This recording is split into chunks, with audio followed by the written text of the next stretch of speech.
Hi everyone. मैं बात कर रहा हूँ इकोनॉमिक नॉलेज की टीम से। आज का हम टॉपिक डिस्कस करेंगे स्टॉक मार्केट। तो देखते हैं कि स्टॉक मार्केट होता क्या है। तो it is a market platform where company raises capital by issuing their share to the public and investor buy and sell those share in hope of earning return। सो फिर हम आगे बात करते हैं कि इसकी हिस्ट्री हम देख लेते हैं। तो देखते हैं कि स्टॉक मार्केट वर्क कैसे करता है। पहले तो मेनली दो बेसिस पे स्टॉक मार्केट वर्क करता है। पहले इसकी कंपोनेंट समझ लेते हैं, फिर इसके मैकेनिज़्म समझेंगे। तो कि कंपोनेंट में जैसे कि बुल मार्केट होता है स्टॉक मार्केट में, बियर मार्केट होता है, पोर्टफोलियो होता है, डाइवर्सिफिकेशन होता है।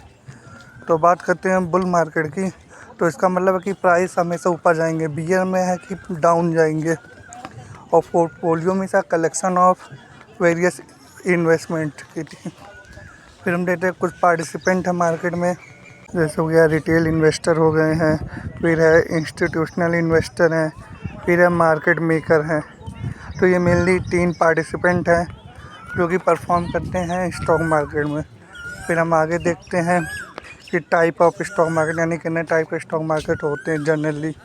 पहला है प्राइमरी मार्केट, फिर है सेकेंडरी मार्केट, फिर है over the counter OTC market जिसे कहते हैं, फिर है स्टॉक एक्सचेंजेस हो गया, फिर है डेरिवेटिव मार्केट है, फिर है कमोडिटी मार्केट। कमोडिटी मतलब कि ऑयल हो गया, गोल्ड हो गया, गोल्ड, हाँ ये सब आ जाते हैं। फिर है कि कुछ फैक्टर हैं जो कि स्टॉक के प्राइसिंग को इफ़ेक्ट करते हैं। पहला इकोनॉमिक इंडिकेटर फैक्टर है, फिर है न्यूज़ और इवेंट, यानी जो नई नई खबरें आ गए, कोई इवेंट हो रहा है, यानी कि फाइनेंशियल पोजीशन वो डिक्लेयर किया जा रहा है, कुछ हो रहा है इन सब में। और फिर है कंपनी परफॉर्मेंस, जनरली बेसिक्स है कि कंपनी बढ़िया परफॉर्म करेगी तो इसके स्टॉक प्राइस अपर जाएंगे, नहीं तो नीचे जाएंगे, सिंपल। फिर हम देखते हैं कुछ डिफरेंसेस देख लेते हैं कि जो कि काफ़ी लोगों को कन्फ्यूजन रहती है कि इन्वेस्टिंग क्या होती है, ट्रेडिंग क्या होती है। जो इन बात करें इन्वेस्टिंग की, तो इन्वेस्टिंग में इसमें लॉन्ग टर्म वेल्थ का एक्यूमुलेशन होता है।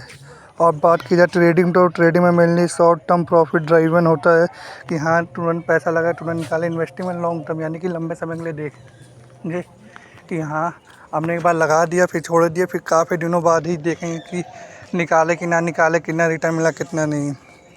तो जनरली से हर सेक्टर में कुछ रिस्क एंड रिवॉर्ड है, तो उसी स्टॉक मार्केट में भी रिस्क है और उससे कुछ रिवॉर्ड भी है। जैसे रिस्क की बात की जाए तो जनरली हायर रिस्क रहता है ट्रेडिंग के लिए, और फिर इन्वेस्टमेंट के लिए भी कुछ रिस्क रहता है, पर एज़ कम्पेयर देखा जाए तो कम रिस्क रहता है।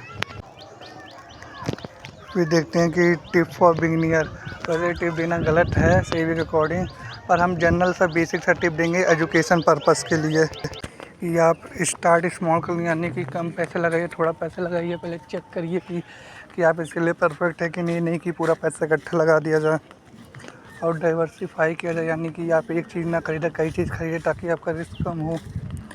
फिर बात की जाए स्टे इन्फॉर्म, यानी कि आप हर चीज़ से रिलेटेड इन्फॉर्म रहें कि आपको क्या करना है। तो आखिरी कंक्लूजन यही है कि stock market can be viable component of comprehensive investment strategy है, offering opportunity for growth and wealth हो गया, और understanding stock market approach investing with a well inform and discipline way. तो यहाँ तक देख लिए हैं, तो धन्यवाद, मिलते हैं नेक्स्ट